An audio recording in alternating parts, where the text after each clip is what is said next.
Hello and Namaskar. This is Arpan Mukherjee, currently working as Assistant Commissioner of Commercial Tax.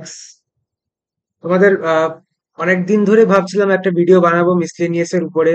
কাজের জন্য একটু busy হয়ে গেছিলাম। Currently আমি খুবই একটা রেসপন্সিবল পোস্টে আছি in bureau of investigation Siliguri. তার জন্য সময়টা একটু কম পাই, বাট একটু সময় বের করলাম তোমাদের মিসলেনিয়াস পরীক্ষার যে অ্যানালিসিসটা আছে সেটা করার জন্য।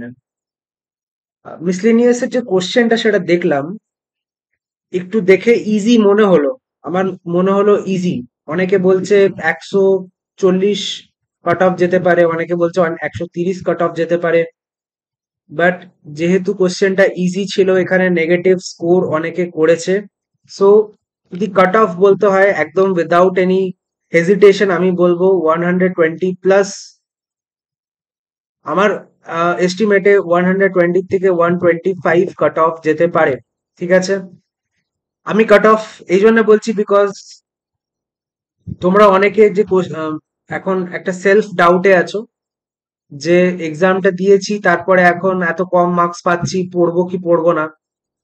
So for that reason only আমার মনে হয় যে যারা 120 প্লাস আছে, you are candidate, other candidates accordingly সেটা কমবে। ইউআর এ যারা আছে তারা কিন্তু 120 প্লাস যদি থাকে তারা প্রিপারেশন স্টার্ট করতে পারে। দেখো, তোমাদের প্রিপারেশনটা ওয়েস্ট হবে না, it will not go in West, because WBCS এরও যখন পরে ডেসক্রিপটিভ তোমাদেরকে দিতে হবে মেন্সে, তখন তোমাদের এই মেন্সের প্রিপারেশনটা কাজে লাগবে। বিকজ মিসলেনিয়াসের যে প্যাটার্নটা হচ্ছে মেন্সের, সেটা ডেসক্রিপটিভ প্যাটার্ন। ডেসক্রিপটিভ প্যাটার্নে তোমাদেরকে প্রিপারেশন নিতে হবে। সো 120 প্লাস যারা আছো, প্রিপারেশন স্টার্ট করে দাও।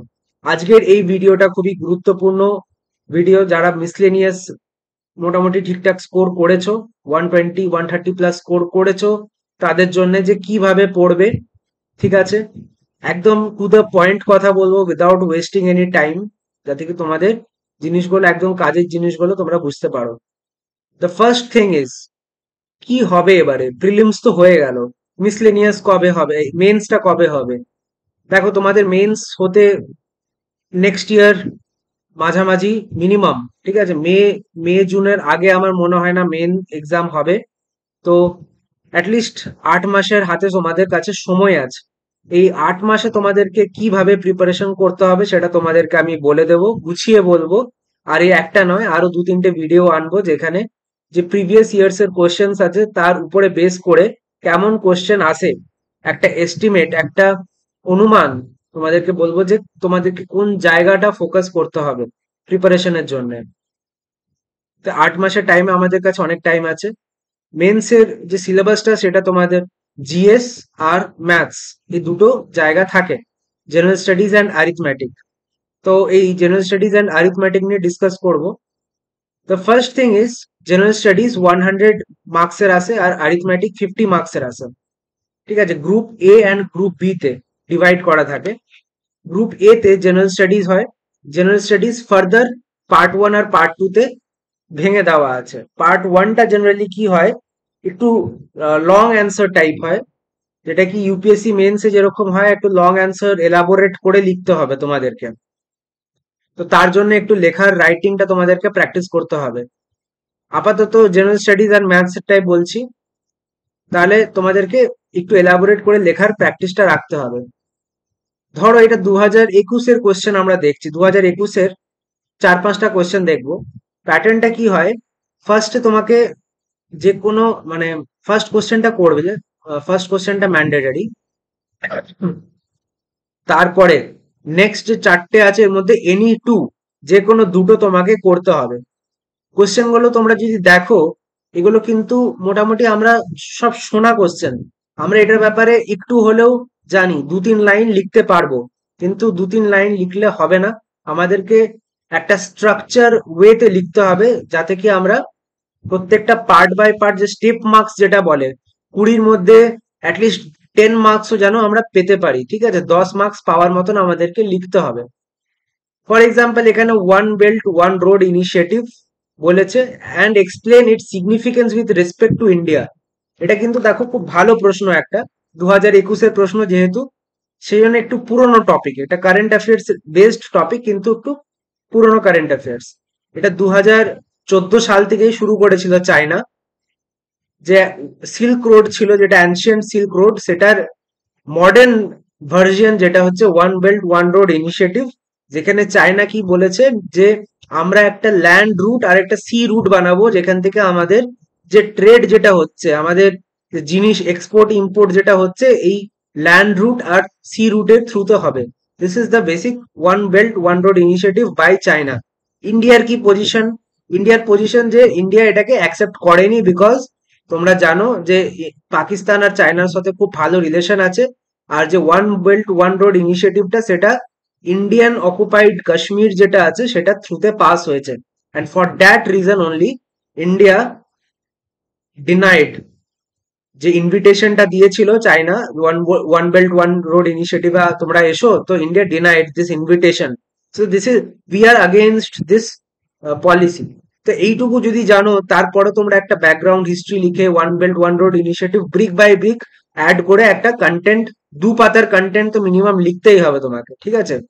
20 মার্কস যদি বলেছে, তাহলে তোমাদেরকে মিনিমাম 200 থেকে 250টা ওয়ার্ডস তোমাদেরকে লিখতেই হবে।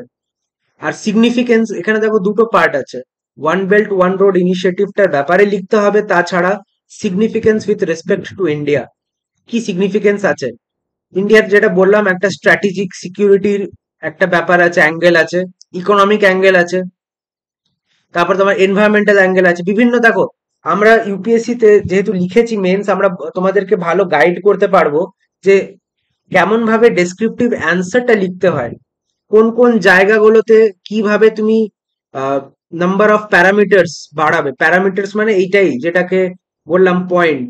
পয়েন্ট বাড়ানোর জন্য তোমাকে আগে একটা দিক ভাবতে হবে, যেরকম স্ট্র্যাটেজিক দিক। স্ট্র্যাটেজিক দিকে কি কি আছে? ইন্ডিয়ার সিকিউরিটি কনসার্ন আছে, ঠিক আছে? ইন্ডিয়ার যে বর্ডার আছে, বর্ডার ইস্যু আছে, চায়নার সাথে অনগোয়িং বর্ডার ইস্যু, পাকিস্তানের সাথে অনগোয়িং বর্ডার ইস্যু, সেই সব রিলেটেড ব্যাপারটা আছে। ইকোনমিক ব্যাপারটা কি আছে, যে চায়না যদি আজকে ইন্ডিয়াকে বেশি মানে ডমিনেট করে ইকোনমিক দিক দিয়ে, তাহলে কি হবে পরবর্তীকালে, আমাদের we will become kind of too much dependent on China, সে ব্যাপারটাও আছে। ইন্টারন্যাশনাল দিক কি আছে, যদি চায়না এখানে এই এশিয়ার যে বেল্টে, ইন্ডিয়ার যে নেবারহুডে যদি অনেক বেশি ইনফ্লুয়েন্স তৈরি করে নেয়, তাহলে সেটা ইন্ডিয়ার আগেনস্টে যাবে। আজকে তোমরা দেখো যে মালদ্বীপস আছে, কন্টিনিউয়াসলি ইন্ডিয়ার একটা মানে খুব বাজে রিলেশন তৈরি হচ্ছে ইন্ডিয়ার সাথে। নেপালেও সেম, ভুটানেও সেম করছে চায়না, বাংলাদেশেও সেম করছে। So we need to be very cautious and alert. তো এইভাবে তোমাদেরকে লিখতে হবে। এনভায়রনমেন্টাল ইস্যু কি হতে পারে, যে হিমালয়াজ এর থ্রুতে পাস হচ্ছে, যেহেতু one belt one road initiative, তো এনভায়রনমেন্টাল হিমালয়াজ এর যে গ্লেসিয়ার মেল্টিং যেটা আছে, গ্লেসিয়ার্স গুলো মেল্ট হয়ে যায় ফাস্ট। আরো যত দিক হতে পারে তোমাকে সেটাকে ভাবতে হবে, আর সেটা একদিনে আসবে না বন্ধুরা, তোমাদেরকে রেগুলারলি প্র্যাকটিস করে যেতে হবে। যেহেতু অনেকগুলো কোয়েশ্চেন আছে, আমাকে অনেকগুলো ভিডিওস আনতে হবে তোমাদের জন্য। আর তোমরা চিন্তা করো না, আমি তোমাদের অ্যাজ আ সিনিয়র মেন্টর হিসাবে তোমাদেরকে কন্টিনিউয়াসলি এই ব্যাপারে গাইডেন্স দিতে থাকবো। তোমাদের জন্য আমাদের রেজিলিয়েন্স একাডেমি একটা মেন্স এর কোর্সও এনেছে। If you are interested, you can contact the undersign. তোমরা রেজিলিয়েন্স একাডেমির সাথে কন্ট্যাক্ট করে তোমরা এই মেন্স এর জন্য যে কোর্সটা আছে সেটাও অ্যাভেল করতে পারো। So without any further ado, আমার কথা ছিল যে যারা 120+ পাচ্ছ, তারা কিন্তু অবশ্যই প্রিপারেশন স্টার্ট করে দেবে উইদাউট এনি ডিলে।